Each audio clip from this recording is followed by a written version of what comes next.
شروع کوم په نامه د رب ذوالجلال چې بخونکی مهربانه دی. عزتمندو کتونکو، سلمان سلطان یم، ډیلی سواټ له طرف نه یو پیر بیا ستاسو سره په یو تفصیلي ویډیو کې حاضر یم.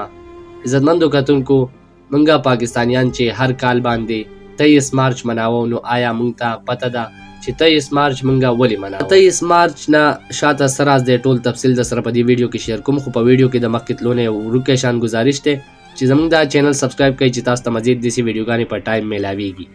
عزتمندو کتونکو، د پاکستان د ازادۍ نه مخکې برصغیر کې دوه قومه وو چې یو مسلمانانو او یو هندوان. خو هندوانو به د مسلمانانو باندې به تشدد کوو، په هغو باندې به ظلم زیاتې کوو، حتی چې د هغوی کاروبارونو ته به نقصان رسو او د هغې سره سره د هغوی مذهب ته به هم، یعنې زموږ مذهب ته به نقصان را رسو.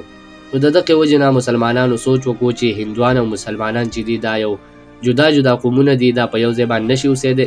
نو په دې وجه باندې هغوی یو قرارداد شروع کو چې په هغې قرارداد کې هغوی دا مقرره کړه چې موږ به پاکستان جدا کوو، یعنې مسلمانانو له به ځان له یو ملک ازادو. نو په 23 مارچ باندې دا قصه بیا وشوه. 1940 کې په 23 مارچ باندې بیا دا قرارداد مقرر شو.